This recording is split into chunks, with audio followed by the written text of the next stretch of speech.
Este es un proyecto que se está desarrollando en la Universidad Francisco de Paula Santander bajo la supervisión de Freddy Arciniega, y en la que figura como director Eduard Puerto y mi persona, y todo este trabajo pues se está desarrollando bajo la tutoría del profe Aguilar. ¿Qué es lo que vamos a tocar? Pues una breve introducción, un marco teórico, los conceptos básicos de lo que se está utilizando en esta arquitectura, la arquitectura como tal, la arquitectura del generador de ontologías, un pequeño caso de estudio que muestra cómo se despliega esa arquitectura y los trabajos a futuro, es más, son trabajos que se están todavía desarrollando.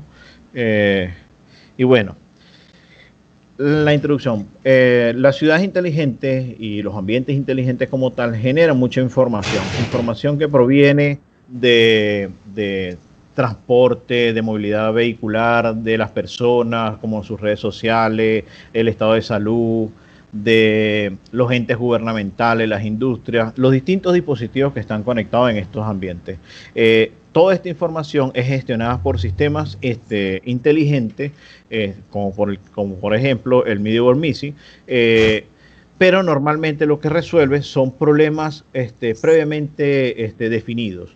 Y lo que sucede muchas veces en estas ciudades es que hay eventos o hay eventualidades o problemas que emergen, ¿sí? Son problemas que en un principio no estaban definidos en estas arquitecturas, en estos sistemas, pero que se requiere que sean de alguna manera atendidos.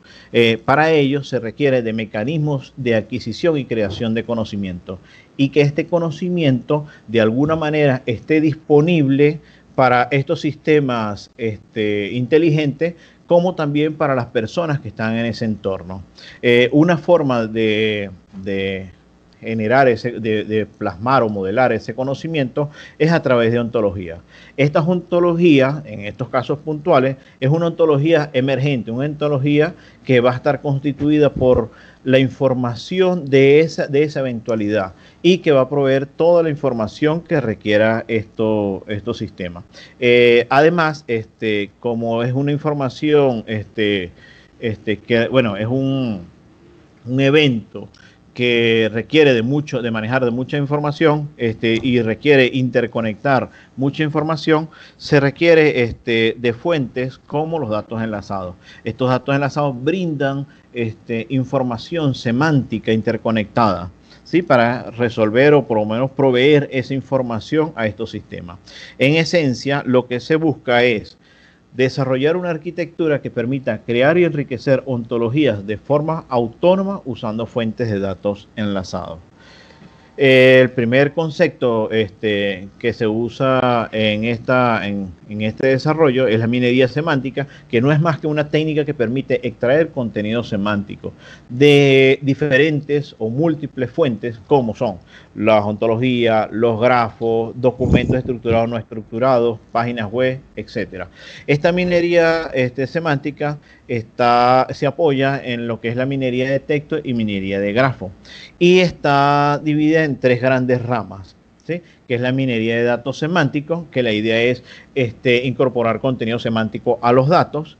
La minería de la web semántica, que la idea es poder explotar toda esa información que está disponible en la web, expresado en estándares como OWL, RDF, etc. Y la minería ontológica, que es la que ofrece todas las herramientas para resolver tareas que sean de minería sobre este tipo de estructura. Los datos enlazados no es más que un paradigma que permite identificar, describir, conectar y relacionar conceptos dispersos en la web, y que estos conceptos o estos recursos estén disponibles tanto para los humanos como para las máquinas. En esencia se basa en 4 principios. El primer principio es la identidad, que es la utilización de URIs para identificar las cosas o los recursos. Por ejemplo, aquí se muestra un ejemplo. Venezuela, República Bolivariana, tiene muchos nombres, las abreviaturas, pero la idea es utilizar una sola URI que represente ese recurso, ¿sí? Que es el que se muestra al lado derecho. La accesibilidad es usar estas URI, pero con HTTP, es decir, que las personas puedan colocar o los sistemas puedan utilizar esta URI en un navegador o un sistema de búsqueda en la web y que puedan obtener información de ese recurso. El otro principio, el tercer principio, es utilizar estándares que permitan ser desplegados tanto por las personas como por los sistemas que estén utilizando estos recursos. Y los estándares comunes es el RDF y consultas en SparkQL. Y finalmente, el cuarto principio, que es la navegación, que es en estas URIs o en estos recursos, incluir URIs hacia otros conceptos. Esto va a permitir descubrir nuevos conceptos, nuevas información relacionadas con este recurso. Veamos la arquitectura que se diseñó. Esta arquitectura está basada, bueno, es una arquitectura conformada por 3 capas, una capa de servicio web, una de explorador de recursos y una de generador ontológico. Está basada en MediaWeb, que no es más que una metodología para el desarrollo de aplicaciones web utilizando datos enlazados, y en esa metodología se definen 2 grandes tareas. Una tarea que es enriquecer los datos, que están conformados por las 2 capas inferiores, que es explorar recursos y el generador ontológico, y una tarea de explorar los datos, que es el que está en la parte superior, que es donde se explota esa información. Enriquecer los datos está conformado por, o en la metodología lo indica, que está conformado por 5 fases. Una primera fase, que es la especificación.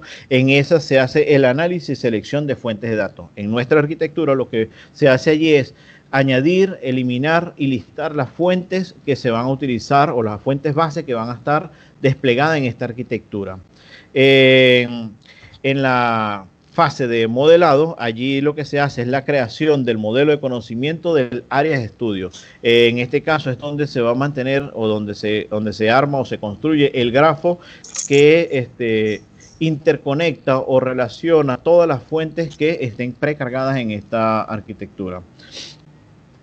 Luego, en la fase de generación, allí es donde se transforma y se filtran los datos. En nuestro caso es donde se crea esa ontología específica, esa ontología emergente que hace falta para estos sistemas. En la fase de vinculación es donde se asocian los datos con otros conjuntos de datos y esto permite aumentar su valor y visibilidad. En esencia, aquí lo que se hace es enlazar los conceptos que se definieron en la ontología con información proveniente de fuentes externas a través de datos enlazados. Fuentes como DBpedia, Wikipedia, etcétera. Y finalmente está la fase de publicación, que no es más que poner a disposición todos estos datos en estándares, en este caso en estándares ontológicos. En nuestra arquitectura, pues, tiene la capacidad de ofrecerlo en 3 estándares, en JSON-LD, en RDF-XML y en NTriplet, que en un futuro puede ser ampliado, ya que esos son módulos que se van integrando allí. En la parte de explotar los datos, allí lo que se hace es la integración de las distintas interfaces que van a permitir consumir o utilizar todos estos servicios. ¿Sí? Ahí se especifica muy claro que son servicios. En este caso, nosotros estamos conformados por 2 grandes tipos de servicio, que es una está relacionado con lo que es toda la gestión de la fuente y por el otro lado todo lo que tiene que ver con la generación de la ontología. Veamos en detalle cada una de estas capas. La capa de servicio web, allí lo que se despliega son, o en este momento tenemos 5 servicios. ¿Sí? Un servicio base que es lo que hace es puro proveer información sobre los servicios que están disponibles y cómo se consumen. Luego tenemos 3 servicios que están asociados con el gestor de fuente, que es listar fuente, eliminar fuente, añadir fuente. En el de listar fuente, pues obtener recursos. El de eliminar se elimina a través de la URI, que es el identificador único de recursos, en este caso de la ontología que que que esté precargada en ese modelo de conocimiento, y en el añadir fuente, que tiene dos modalidades, que es a través de la URI o a través de un archivo físico. En la parte de generador de ontología se tiene un servicio que es la que permite crear como tal la ontología. En esa se hace una búsqueda de las palabras que están involucradas. Se definen también el formato en el que se quiere esa ontología una vez que se construya, y tiene también un parámetro adicional que es la que permite optimizar o afinar esos conceptos que van a estar dentro de la ontología. Ya lo vamos a ver más adelante, cómo se hace con cada uno de esos parámetros. En la capa de explorador de recursos, que está conformado por especificación y el modelado, hay un pequeño macro algoritmo, ¿sí? Aquí vamos a verlo. Un pequeño macro algoritmo lo único que hace es, se verifica si el tipo de proceso, si lo que se quiere es agregar, remover o listar fuentes. Una vez que se sabe qué es lo que se quiere, si por ejemplo es agregar, pues se agrega esa URI dentro del modelo de conocimiento y se retorna la URI agregada. Si se quiere remover, se elimina esa URI del modelo de conocimiento y se retorna la URI que fue eliminada, es decir, el recurso que fue eliminado. Y el último servicio que está allí, que es el de listar las fuentes, que lo único que se hace es extraer de esa fuente disponible todas las URIs que están, o todas las fuentes que están disponibles ya en ese modelo base o en esa arquitectura precargada.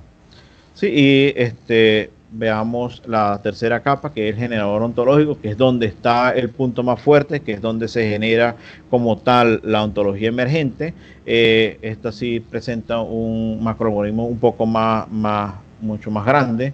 ¿Qué es la idea? La idea es que se hace una búsqueda de los términos que se quiere incluir en esa ontología emergente.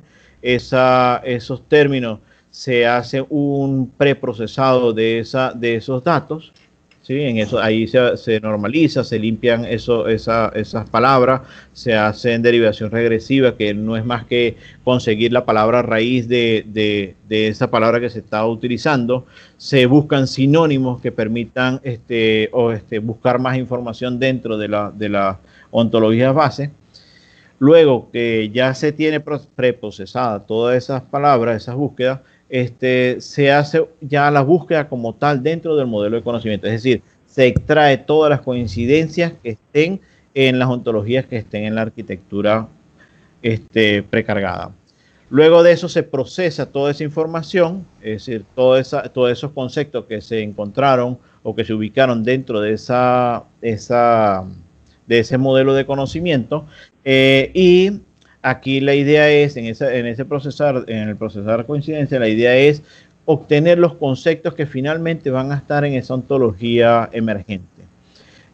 Una vez que ya se tengan claro cuáles son los conceptos que van a ser seleccionados, que van a estar dentro de esa ontología, se crea la ontología con esos conceptos, se enlazan los conceptos entre ellos y con fuentes externas que permiten enriquecer la información de cada uno de esos conceptos. Cuando digo fuentes externas, con DBpedia, con Wikipedia, con datos enlazados que estén disponibles en la web.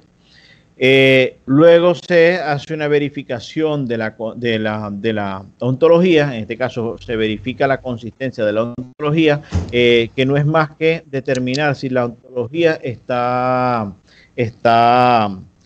tiene la capacidad de resolver o de inferir consultas que se le hagan a ella, si no hay problemas, si no hay ambigüedades a la hora de cargar la ontología. Luego, después de eso, pues ya lo que toca es la parte de publicación, que es darle el formato que solicitó ese servicio.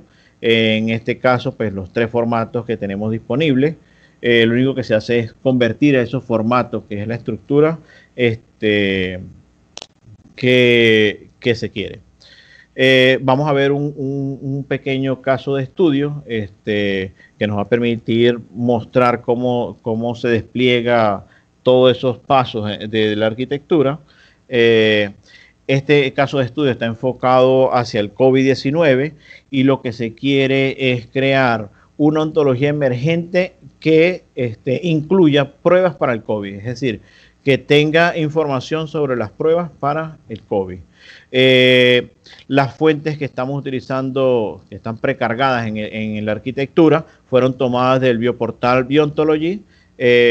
Ahí tomamos BAO, CODO, COVID, ¿sí? Aquí podemos ver ese listado ya precargado en la arquitectura. ¿Sí? Aquí consultamos el servicio de obtener las fuentes que están dentro de esa arquitectura en ese instante. Sí, aquí podemos ver que ya cargó COVID-19, que tiene cargado el de COVID-19 Update, el BAO con toda su estructura completa. ¿Sí? Entonces, lo primero que se hace es esa búsqueda. Esa búsqueda se hace a través del servicio, que se pasan las palabras que se quieren que contenga esa ontología emergente y se indica el formato en el que quiere que retorne esa ontología generada. En este caso, las palabras que se están utilizando, pues, es COVID, es testing, y el formato que se quiere obtener es el JSON LD. Una vez que ya se recibe eso, se hace el preprocesado de esa búsqueda, que en esencia es que normalizar estas búsquedas. En este caso, COVID, bueno, estas dos palabras no tienen símbolos extraños. Si tuvieran símbolos extraños, esos son limpiados, se eliminan. Si fueran frases, son picadas y se dividen en dos palabras y también se busca la palabra completa, es decir, la frase completa y las palabras individuales. En este caso, pues son dos palabras simples, COVID. Luego se hace una derivación regresiva. La palabra COVID, pues no tiene, la raíz es la misma COVID. ¿Sí? En testing, la raíz es test, es la palabra raíz de testing. Entonces, tenemos ahora son tres términos, COVID, testing y test. Luego se buscan lo que son los sinónimos. Estos sinónimos los buscamos a través de WordNet. Cuando buscamos COVID, pues obtenemos COVID-19, obtenemos One coronavirus, es decir, los nombres que se han estado usando para esta enfermedad o este virus. ¿Sí? En testing solo nos devuelve una sola palabra. Si no hubiésemos hecho la derivación regresiva de testing, que es en test, no hubiésemos tenido otro conjunto de sinónimos que quizás nos ayuden a construir esa ontología emergente. ¿Sí? Por ejemplo, en test salió el término trial, quiz, exam, etc. Una vez que ya se tienen todos los conceptos con los que vamos a hacer las búsquedas, se buscan dentro del modelo de conocimiento. Aquí podemos ver una salida parcial de esa coincidencia. Ya podemos ver que tenemos conceptos como exposición del COVID, investigación sobre el COVID, diagnósticos del COVID, casos moderados de COVID-19, casos severos de COVID-19, resultados, test de prueba, test para la infección, para el virus. Y también tenemos pues conceptos que en cierta forma pues no coinciden o por lo menos no tienen sentido a nivel conceptual, por lo menos intestinal,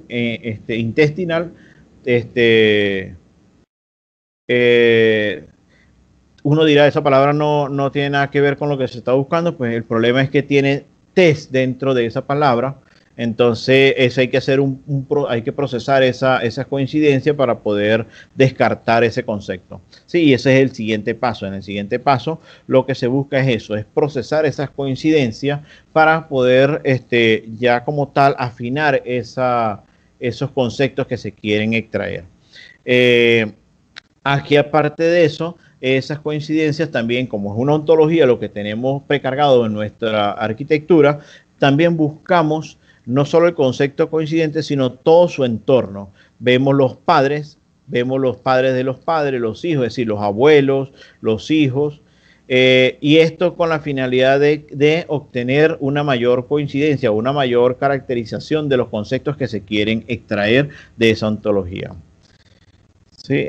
Vamos a ver cómo se hace. En principio lo que se hace es que tenemos todo lo que son las palabras que vienen del modelo de conocimiento, que son las que están en color azul: Code, test, intestine, screen, y tenemos todas las palabras que se usaron como búsquedas en ese modelo de conocimiento. En esto se va haciendo una ponderación de cada uno de esos términos. Por ejemplo, si COVID coincide con COVID, pues tiene una ponderación de 1. Si test coincide parcialmente, pues tiene 0,5, y así va a ir disminuyendo dependiendo la coincidencia de esos términos. Además, si esos términos ya provienen de sinónimos, tienen un peso menor. Por lo menos screen, y screen viene de un sinónimo, no de las palabras originales, entonces tiene un peso menor. También por cada uno de estas coincidencias se hace una búsqueda de estas palabras con los padres. Todo eso se va haciendo lo que es una ponderación, se va sumando todos esos pesos, es decir, que cada coincidencia va teniendo una suma tanto de la palabra en sí, la que coincidió, como sus padres, sus abuelos, etcétera. Todo eso va sumando en el peso de la decisión de poner o de seleccionar como candidato a esa coincidencia. Aquí luego lo que toca ya es un filtro sencillo, que es si esa ponderación es mayor o igual al umbral de ponderación. En este caso, por el momento lo tenemos en 1.0, estamos todavía estudiando cuál es el valor más adecuado, aunque este es el que nos ha estado dando mejor resultado. Si eso es así, si P, que es ponderación, es mayor o igual que el umbral de ponderación, se considera un concepto candidato, ¿sí? Los que no superen eso, pues son conceptos que ya se rechazan de antemano. Luego, bueno, y aquí podemos ver si este fuera el listado, solo tendríamos una coincidencia, ¿sí? Realmente son mucho más la lista de coincidencias. Luego, después que se tienen los conceptos candidatos, que son todos los que están de azul, los conceptos candidatos, ahora se hace una búsqueda a nivel de distancia léxica. Se hace una distancia de Levenstein de la coincidencia como tal contra todas las palabras que tenemos en la búsqueda. Y se elige el que tenga la menor distancia, es decir, el que esté más relacionado. A este valor, lo que hace, bueno, esto se hace por cada uno de los conceptos contra todas las palabras que se hicieron la búsqueda, es decir, las 3 palabras que tenemos originales y los sinónimos de esas palabras. Luego se normaliza, es decir, no es más que llevarlo a un rango de entre 0 y 1. ¿Y qué es? El MDL menos el MDL mínimo de todos los conceptos candidatos entre el MDL máximo de todos estos candidatos menos el MDL mínimo de todos estos candidatos. Eso me devuelve un rango de valor entre 0 y 1. Aquí podemos ver algunos de esos valores, 0.29, 0.79, etcétera.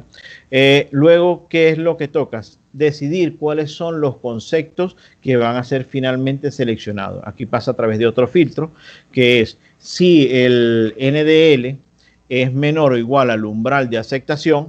El umbral de aceptación es el parámetro, este parámetro se puede pasar en la búsqueda, que era el que decía el término que decía ASEC allá en el servicio. En este caso lo utilizamos predeterminado. El valor que se tiene predeterminado es 0.6, que es un 60% de los conceptos que se quiere más o menos extraer de allí. El NDL, si el NDL es menor o igual al umbral de aceptación, se considera que es un concepto seleccionado. Y si no, pues ya finalmente esos conceptos son rechazados. Aquí podemos ver que, por ejemplo, 0.29 es un concepto aceptado, un concepto seleccionado, el de 0.79 no, el 0.44 sí, el 0.43 sí y el resto pues no. Una vez que ya se tengan lo que son los conceptos seleccionados, que son los conceptos que ya van a pertenecer a la ontología emergente, la ontología que se quiere construir, se procede a crear esa ontología. Esa ontología no es más que definir cada uno de los conceptos que van a estar dentro de esa ontología, es decir, crear la estructura de la ontología, definir cada uno de estos conceptos dentro de esa ontología y relacionar esos conceptos relacionados a la ontología de donde proviene la información. Esto se hace a través del OWClass, que es la que permite definir cada uno de estos conceptos. Una vez que ya se tengan todos esos conceptos creados en la ontología, pasa a la fase de enlazar esos conceptos. De antemano ya nosotros teníamos los sinónimos, eso nos permite ya adelantar algo en la parte de relacionar los conceptos. En este caso, pues COVID está relacionado con COVID-19, COVID está relacionado con coronavirus, T está relacionado con TESTI, está relacionado con trial. ¿Sí? Además de esta relación, también se hacen relaciones externas a través de fuentes como de Wikipedia. ¿Sí? Lo que nos permite es enriquecer aún más estas ontologías. Es decir, que provee información adicional a estos conceptos que ya fueron seleccionados para esta ontología emergente. Todo esto se hace a través del OW Equivalent Class, que lo único que se define es qué clases son equivalentes. Por ejemplo, COVID es equivalente a COVID-19, COVID es equivalente a coronavirus. Una vez que ya se enlacen los Ricardo, conceptos, 5 minutos, ¿oíste? Ok, ya voy terminando. Una vez que se enlacen los conceptos, lo único que toca es ya verificar la consistencia. Verificar la consistencia no es más que activar el razonador PELE. El razonador PELE lo que hace es, se activa a través de un comando. Ese comando lo que nos permite es que determinar si existe inconsistencia. Si no existe inconsistencia, quiere decir que nos retorna un listado vacío. Si ese listado está vacío, la ontología es consistente, por lo tanto no tiene problemas a la hora de hacer un razonamiento sobre ella. Luego finalmente ya es el formateado de la publicación, que en este caso pues tenemos los 3 formatos. Voy a mostrar los 3 formatos, pero el que se pidió en la búsqueda de este caso de estudio es el último, que es el formato JSON LD, que está pendiente. Como pendiente tenemos, y que ya se está trabajando, es la integración de BabelNet en nuestra arquitectura, ya que BabelNet nos provee de información que viene de Wikipedia, Wiktionario, Wikidata, etcétera, tiene múltiples fuentes y que se actualiza constantemente. Es decir, aquí lo que se busca es que esos conceptos seleccionados se asocien a los conceptos que BabelNet nos provee, y esto nos permite tener conceptos que estén relacionados con imágenes, con definiciones, con traducciones, etcétera. Sí, enriquecido. Y finalmente, una vez que ya se tenga todo ya optimizado, lo que falta es estudiar y medir la calidad de ese algoritmo de generación de ontología, y en especial énfasis pues, en la parte de procesar coincidencias, que es donde se seleccionan los candidatos que van a estar finalmente en esa ontología emergente. Bueno, pregunta, quedo a disposición de las dudas. Gracias, Ricardo. Hay chance para una pregunta, para no desviarnos tanto de la planificación, así que adelante, se abre el espacio para esa pregunta y los demás pueden hacérsela después por el chat para que Ricardo se las responda. Adelante. Perfecto.